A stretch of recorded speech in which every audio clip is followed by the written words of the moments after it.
Hi, I'm Cindy Kruger, and today I'm going to show you how to set up your consolidation in Legal Suite. Consolidation is a process where one would take selected matters and set it to consolidate to a main account. Then the balances of those individual matters will be transferred to the main account. This process can be run in 3 different options, and I'm going to show you each option. Firstly, you need to set up a main account. So you go to your matters screen and you go insert. Okay, you'll fill in your client reference and you'll give it a description, say for example consolidated account. Okay, and for the main consolidated account we remove this and we put in 5 nines. Okay, and by matter type you can drop down and select consolidated. That just helps with searching and filtering your matters so you can see which ones are the main consolidated account. And your document said none, because remember this is just the main consolidated account. What you then need to do is go to the invoicing tab, and by consolidation method you're going to drop down and you're going to select consolidation account, because remember this is the main account that all the balances or the invoice is going to go to. And you say OK. You will then go to each of the individual matters and you'll double click on them and you'll go to the invoicing tab and you'll drop down and select your consolidation method. Here are the 3 methods we have: full consolidation, consolidate balance only, and consolidate invoice only. For this example I'm going to select full consolidation, and it asks you to fill in the matter reference. So remember ours was LAA1/99999. And it just says, just note that when you change your consolidation settings, it will affect the fees paid balance. So you say OK, and you go OK, and if you go and you have a look at that matter again, you'll see that it's set to full consolidation to the main consolidated account. Now just to explain the different consolidation methods. Full consolidation, this takes the individual balances from each matter via a journal to the main account.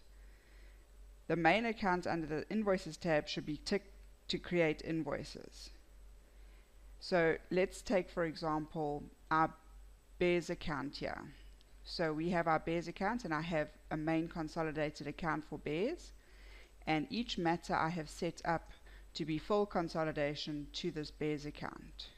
Once I run the consolidation, all those balances get consolidated to my main 559 account.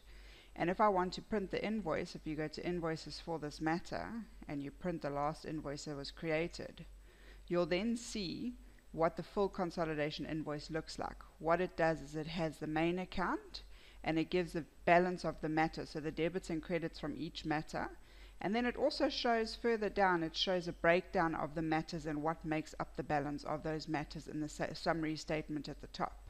So that's full consolidation. It consolidates the balances, so it takes all the balances to the main account, and it also shows a breakdown of each matter underneath. This can be a very long invoice. So what we have is we have different options. We have a consolidate balance only. So here my Edgar's account. We have a consolidate balance only, and what that does is it just takes the balances of the matters to the main account and it creates a statement, so like the top part of the full consolidated invoice, and it creates a statement which you can send to your clients, and then you can go to each individual matter. Say for example they query matter 2, they want to know what made up the amount of 500 Rand. You can then go to matter 2 and print the invoice for that. So here I'm on my Edgar's consolidated account. This is a consolidate balance only. If I go to the invoices for this matter and I print this invoice, you will see that it only shows you the individual matters and the amounts that came from the individual matters. So consolidate balance only takes the balances to the main account. It creates a consolidated statement for the account, the main account, and it creates invoices for each individual file. So if we go and we have a look at one of the individual files belonging to Edgar's, you can then see that there's an invoice that's been created which you can then go and print. If they query this matter, you can then go and print that actual invoice. Okay.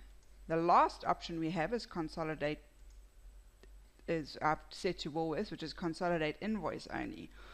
What this does is it leaves the individual matters balances on, but it creates a consolidated invoice on the main account. So what happens is, let's say for example you send the invoice to your client and they decide they only want to pay matter X, Y and Z. You can then go and allocate the payments directly on those matters. So if I stand on this consolidate invoice only and I go and view what the invoice looks like, you'll then see that it shows you each matter, what went on the matter, and it gives you a total that's due for all your files. So the balances remain on each matter, but the actual invoice gets consolidated. So those are the different methods of consolidation and how you would set up those methods per matter.